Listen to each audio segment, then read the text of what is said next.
well. And I think this ought to be a really solid matchup here, Grant. I'm jazzed. I really hope we get a game 3 out of these guys.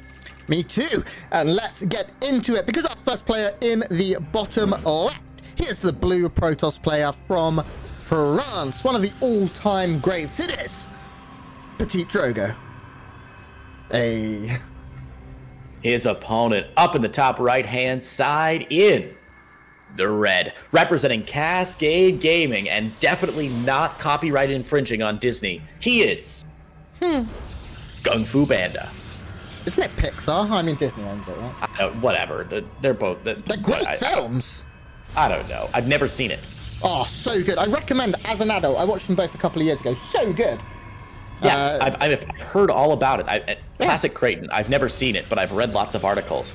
And I remember reading one that was talking about how one of the reasons it's so successful and became a franchise is because the support from China for the film was so great, because the animators went so far out of their way to make sure that, like, the instant noodle brands they had are like the same, like are correct for the region that the film was set in and stuff. Like I heard a lot of feedback, and apparently the Chinese audience is really connected with it because they did their research so well. There we go. I know they did a huge press tour after it was all done, and the actors are like, why are we here? Because in China it wasn't released in English, so the actors weren't even in the film, Jack Black, etc. But they still had to go and do a tour of a film that they technically weren't in that country. So always interesting. Of course, nothing happening here to start this PvP. Both players are walling off on the high ground. We have gate, cyber. We should be seeing a second gateway most likely coming down very shortly from both of these players as the cyber core gets closer to completing. No hidden pylons from what I can see so far, Creighton. And everything is just, you know, calm before the storm. Yeah, you know, you got a couple options here. I'm not going to say that your Grumpig predictions, your pre-game Grumpig predictions were wrong. I mean, but they were wrong. Well, you know, you can still proxy out a gate later if you're going for weird 4-gate pressure. You can get one out later in the game if you want to proxy it. Sometimes you'll see it like here. Outside where the third base is going to be, or sometimes down here as well. Again, seems somewhat unlikely now, as the players seem to be settling into the mid-long game, which, you know, Grant, I don't blame them. There's $125 on the line for every one of these best-of-3s, but more importantly, this is a winnable match for both of these guys. Yes. And coming away with a win, and this is what it's all about. You got a group of 8 players. You're going to look at it, and realistically, Grant, as much as we would love to say that all of these players are equally talented, you got to look at these groups and realistically say, if you're a player, okay, I can beat him 2-0. I need to get that win. Yeah. Okay, I can probably beat him. I can afford to lose a map here, but I really need to take that win. Okay, I'm playing Cyril. I got to fight hard. Maybe I'll get a map, but it's likely I'm not going to win that one. This is a map I think both these guys are looking at and saying, this is a push. We both could win this one. Yeah. It's going to matter hugely. These mid-tier matchups in every group are so important. I also think both of these players are, they roll with momentum very well. Drogo is a player who in the past has, you know, gotten upset at losses. We have some cute micro even coming across the board here. It does look like GunGFu with that sentry to help tickle down these stalkers is going to get an advantage, but in the end, both players trading equally in terms of units lost. Forge is coming down at very similar times, almost identical. Twilight Council's very similar. Nexus is very similar. There's really a second in this right now, and in the scale of things, that's very little. We can see if we take a look at the units tab that right now GunGFu has a few more sentries and therefore will have more control of the map with vision in terms of hallucinations and things. But GunGFu doing completely what I said he wasn't going to do. I said I thought he'd be very aggressive. Nope, he is macroing, maybe feeling like PvP is a good matchup for him and he can beat Drogo if we go a bit longer. Definitely. Small variations in the build here, but really nothing too much, Grant. You know, PvP, sometimes the smallest changes make a big difference. But right now, I was going to say Drogo got his Forge down, but didn't start his +1 earlier. But that's because GunGFuBanDa's build was about the same. He got his Forge down and started +1 right away. As soon as GunGFu started it, PtitDrogo started his as well. Like, these guys just so on the money here. And that's what I love to see. The more equal they are at the beginning of the game, the more likely we're going to see one of those really nice micro fights in the middle of the game, in the end of the game. And that's, man, there's nothing better, Grant, than two maxed out armies microing their hearts out when these players have just incredible control. I mean, right now the game is literally identical. Units identical. You look at the build, they're both getting another gas right now. There's a pylon, that's the only difference coming in. Robo similar times, third Nexi similar times, probes being produced, blink being produced, +1 being produced. The only difference is Drogo managed to eke out 1 or 2 extra probes a second or two earlier because he delayed his sentries a bit more. What that means is GunGFu has a bit more sentry energy and will be able to hallucinate a little more or hit force fields a little earlier. But I mean, we're talking a game of millimeters here when this is going to go miles for a bad comparison. Stalker's being warped in here. Thanks, man. Blink is finishing off as we said, and hallucinations coming in. But yeah, this is identical down to the upgrades, down to everything, and I'm very, very intrigued to see who will be the first one to make a difference, because right now we're heading into Blink versus Disruptor versus Blink versus Disruptor. That's 4 players and there's only 2, but it will do. And those are the kind of matchups that are very, very difficult, and we do see both players going to get a couple of immortals and charge first. Look how identical this is, Creighton. Jeepity Christmas, these guys, this is so good. I'm trying to think of like what movie it is, but I know there are a bunch of movies where the 2 main characters are about to have like the big showdown fight, and it's the Matrix, right? Where they famously, like, every punch is like intercepted, and they're just on the exact same time frame. This is it, Grant. This is the Matrix, featuring Keanu Reeves and that other guy who played the guy in The Thing. Morpheus. He's the elf guy in the he was the elf guy in The Thing. And he was the guy that was like Mr. Anderson. I'm totally Agent Smith, played by, what was the guy's name? He was also the guy in V for Vendetta. Hugo Weaving. Yeah. Hugo Weaving. Well done. So I was just fucking with you. He's one of my favorite actors. He's phenomenal. It's amazing. So good. 4th base is down at exactly the same time. Templar Archives down now for GunGFu. What are the chances that Drogo gets his Templar Archives down, Grant? I'd say pretty high. It's something he'll be looking towards unless he wants to go Dark Shrine earlier. He's going for something different. 5 gates coming down for Drogo right now. That's got it. That's why, Creighton. Well, what? He's already got it. Oh, that's why. A little ahead. Okay, you're right. Absolutely correct. Archon's on the way now for Drogo, and man, Grant, I love this. This is exactly what we're talking about. Yeah. The game going to come down to positioning, to micro, and the macro, just even Stevens right now. Both players on +1, +2, about the same. Charge going to finish at about the same time. And GunGFu looks to be the first aggressor here, moving out with 2 little forces. One on the north side that hits a pylon and forces Drogo up to the north side. And then the south side got scouted as well. Good defense so far from Drogo.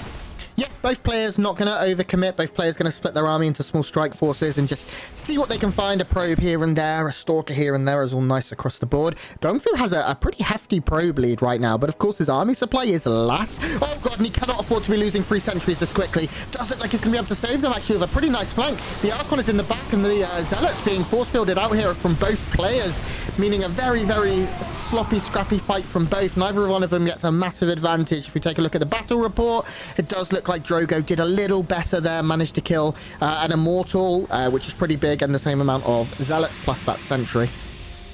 And now we have is that an Archon drop or an Immortal drop going up in? Oh, if this gets caught though, and it will. That's so big. Now the Immortal's out of position, the Prism going down. These Stalkers actually caught out of position in return, meaning they will go down, but the Prism gone means no reinforcements for a while here for Drogo. He needs to get another Prism across the map ASAP if he wants to commit to any aggression.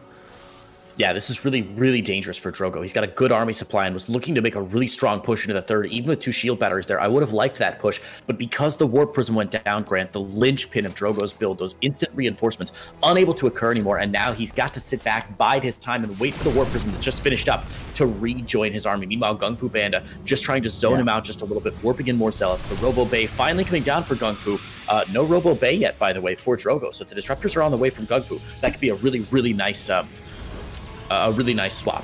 Yeah, one thing Drogo does have going for him though, Creighton, is he has his +3 already 25, maybe even 30% of the way done, and boom, just like that, GunGFu reads my mind and starts his off at the same time. So there is going to be a fairly hefty window, and in a mirror matchup, upgrades are king. They reign supreme. This is some nice force fields, catching a good amount of Zealots there, forcing a bit of a pickup from Drogo, which is cute to save all of them.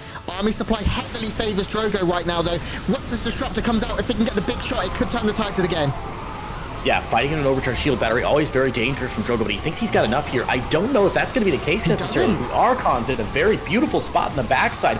Big warp-ins from Drogo on the north side. The Warp Prism doesn't go down in time. These Zealots are all going to make it in, but the Archons on the bottom side are no longer being topped up by those shield batteries, Grant, and the Immortals still shelling away. GunGFuBanDa had a worker lead. He's now evened up the army supply. If he can stem the bleeding here, he's going to be okay, but he's going to lose a fair amount of probes. Yeah, he loses a good amount of probes, kills a lot of expensive units, but in the end, as scrappy as it was, it does look like Drogo just was able to take an advantage in that fight. All the high tech across the board is gone, except for that one Archon and those 2 Immortals, and just like that, I think Drogo has just absolutely dominated and taken over. I really didn't think he had that into an overcharged battery. That was before +3 crate, and that was before a lot of things had kicked in, and as we said, into that shield battery, but he just had enough.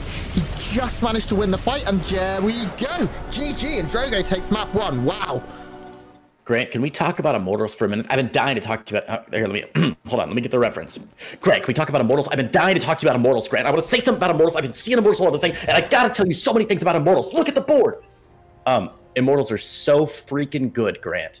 Those 2 Immortals from PtitDrogo in the bottom side, underneath the ramp, shelling away for that entire fight made almost all the difference. If you saw the army supply, Drogo was ahead, and then they both evened out to about 30 army supply, but 30 of that army supply for Drogo was in 2 of those Immortals, and they were shelling away those the Archons on the south flank, while the Zealot warp in distracted a bit in the top of the 4th base. So unfortunately, GunGFu just over probing a little bit, trying to eke out that economic advantage, and Drogo found the absolute chef's kiss timing.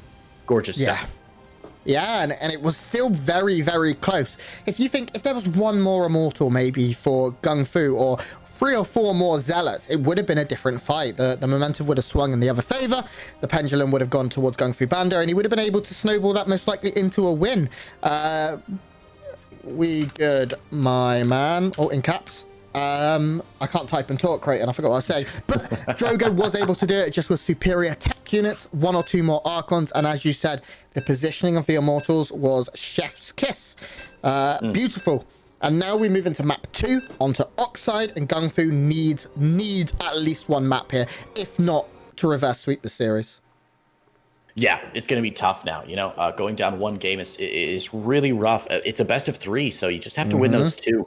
And StarCraft is not a random game, Grant. There are very few. I was talking to, was it you or Steadfast on stream, I think, about how very few actual RNGs there are in StarCraft 2. Very few. But the fact is, these players are so evenly matched that the smallest waver, the smallest change in quality in 1 game can erupt into a giant difference. So it feels like some games are a bit more random than others. Like these 2 players playing each other, it's just going to be a 50-50, and it's going to be tough now for GunGFu to win 2 in a row.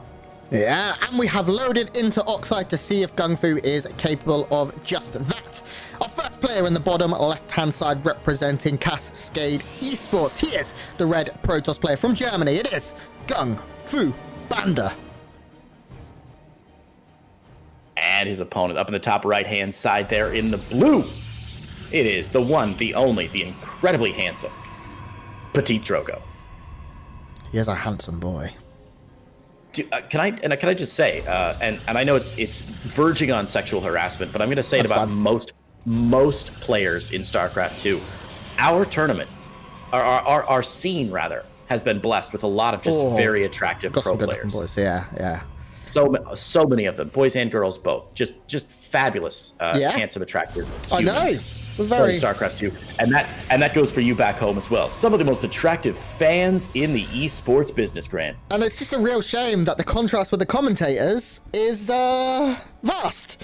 Now, we're all trolls, Grant, and that's why we can't hang with the big boys. Yeah, this is why we don't play. We talk because we're all ugly as sin. Now it's like Mean Girls. We're at the ugly casters table in the lunchroom, and all the players are like, you can't sit here. They're all wearing pink. That's totally fetch, Creighton. It is totally fetch. Okay, both of these players go for a low ground. Expand here as expected on Oxide. This map been around a long time. Very, very well known and understood. As for what we could see here, we've not seen any pylons or anything going out. Both of these players are really playing very solid macro games, but that's a bloody quick Stargate here from a young PtitDrogo. And that's before any units even, right? 1 Zealot to stop the proxy pylons into a Stargate here from Drogo. Double Adepts would have been really scary here, but Drogo doing his homework.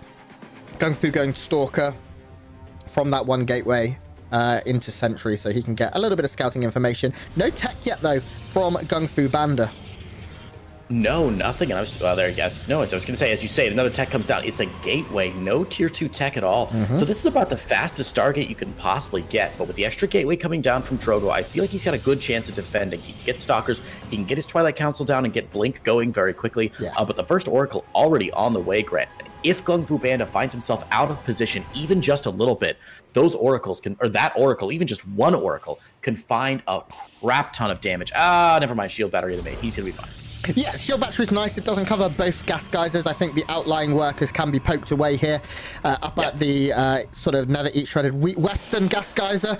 And also the natural, of course, is always the possibility of being hit. We are seeing a second Oracle coming in from Drogo. This is very Drogo-esque here. It doesn't surprise me to see him do this in a best of 3. This is going to go unscouted entirely until it hits, though. So I'd expect to see 3 or 4 workers going down quite quickly. Finally scouted. Actually, wow, I was very, very wrong. The Sentry going to be targeted down, but there's a battery in the natural as well. And this Oracle's taking quite a bit of hit point damage. Going to mean diving in later is going to be real problem. Even when the second one comes in, a couple of Stalkers will be able to push this off, and that's a great defense so far from GunGFu, who has a 2-probe lead. Blink on the way, and his ground tech already lining up to be that little bit stronger than his opponents. Very interesting that Drogo dove so deep with that Oracle. Count me surprised, Grant, that he would spend so much time seeing the Stalker, seeing the Sentry, and seeing the shield battery, and still flying in over the top, trying to get something done. It just goes to show you how badly these players really want to win this game, willing to sacrifice almost anything to get this tiny little advantage here. So far, only the 1 kill of those Oracles. I think two kills, 1 probe and 1 zealot going down.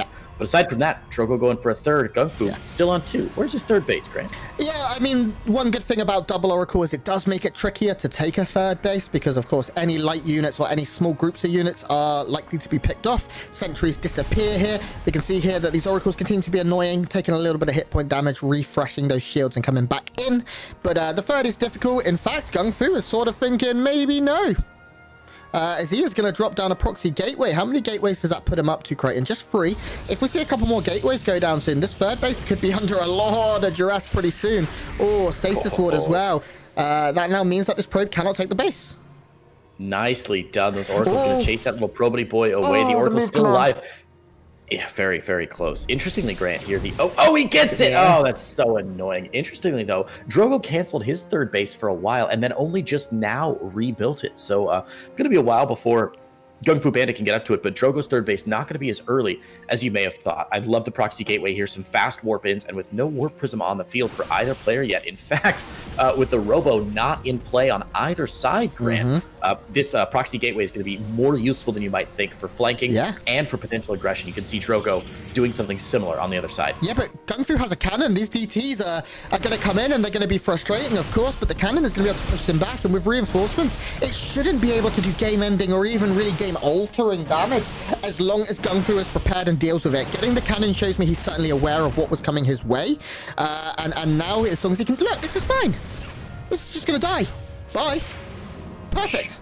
Ouch. Not what you want from your Dark Shrine. And as we said in the last game, we had DTs, Grant. It's such an expensive investment.